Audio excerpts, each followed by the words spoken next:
জানাতে হবে আমাদের কনসার্ন কারিগরি ব্যক্তি যে সেটা পরিদর্শন করে একটা প্রত্যয়ন দিবে, যেটা সবকিছু আপনার শেষে অকুপেন্সি সনদ গ্রহণের ক্ষেত্রে এটা কাজে লাগবে। নির্মাণ কাজ শেষ হওয়ার পরে অবভিয়াসলি আপনাকে একটা রিপোর্ট করতে হবে। এর পাশাপাশি কিছু কমপ্লায়েন্স আপনাকে করতে হবে, সেটি হলো নির্মাণ কাজের ফলে কোনো রাস্তায় বা স্থানে জনসাধারণের জন্য কোনো বাধা বিপত্তি অসুবিধার সৃষ্টি হলে সেইটা অস্থায়ী ঘের জীবন রক্ষাকারী বাধা বিকল্প চলাচল পথ তৈরি করে জনসাধারণের নিরাপত্তাটাকে আমাদের নিশ্চিত করতে হবে। ফুটপাতে রেখে কোনো ধরনের নির্মাণ সামগ্রী রেখে জনগণের বাধা সৃষ্টি করা যাবে না।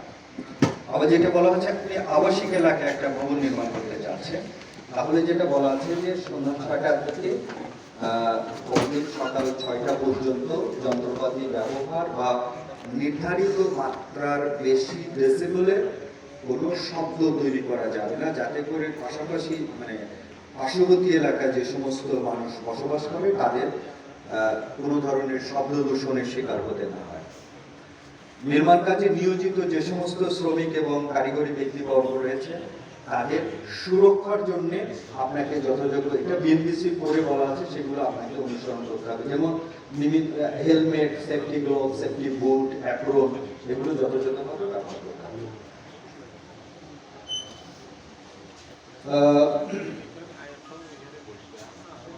নির্মাণাধীন ভবনে নিয়মিত পরিদর্শন করবে। এবার আমরা বলছি রাজধানী উন্নয়ন কর্তৃপক্ষ কোন কোন জায়গায় তাদের দায়িত্ব রয়েছে সেটা আমরা প্রথমেই বলছি যে দুই পক্ষের সমান গুরুত্বপূর্ণ দায়িত্ব রয়েছে। নিয়মিত পরিদর্শন করতে হবে, প্লিন্থ লেভেল এবং প্রতি তলায় হয়ে গেলে, যেটা আমরা একটু আগে বললাম, আমাদের কর্মকর্তারা গিয়ে সেটি দেখে প্রতিবেদন দিবে, যেটা আপনার অকুপেন্সির জন্য প্রয়োজন হবে। প্রয়োজন অনুসারে রিমোশনসি প্রযুক্তিও তারা ব্যবহার করতে পারে। কর্তৃপক্ষের কোনো কর্মচারী নকশা নির্মাণ ব্যবসায় জড়িত হতে পারবে না, এটা কিন্তু আইনে বিধান। আমি স্যার আপনার জ্ঞাতার্থে এবং আপনাদেরকেও বলছি, যারা আপনারা 478 জনকে আছে আমি দাওয়াত দিয়েছি, আমরা যখন টেলিফোনে কথা বলার চেষ্টা করছি আপনাদেরকে নোটিশটা দেওয়ার পরে আজকের সেমিনার সম্পর্কিত প্রায় 50-60% পেয়েছি যারা অরিজিনালি এই নকশার বা ভবনের মালিক নন, অন্য কোনো থার্ড পক্ষকে দিয়ে আপনারা করিয়েছেন। সুতরাং এই জায়গা থেকে আমরা যেহেতু বলছি যে আমরা ট্রান্সপারেন্টলি কাজ করতে, আমাদের কোনো কর্মকর্তা কর্মচারী যদি কোনো ধরনের আনপ্রফেশনাল কাজের সাথে যুক্ত হয়, ডেফিনেটলি সেখানে আমাদেরকে বলবেন, আমরা তড়িৎ ব্যবস্থা নিব। সেটা যদি আমিও কই, আমাদের ঊর্ধ্বতন কেউ না।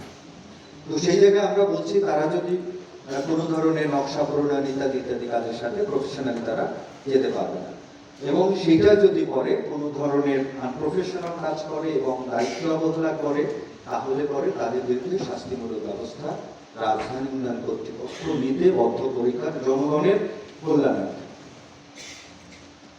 এবার আসি, আমরা আমাদের একটা ভবন নির্মাণ শেষ হলো, আমরা এখন অকুপেন্সি সনদ দেব। কেন নিব অকুপেন্সি সনদ?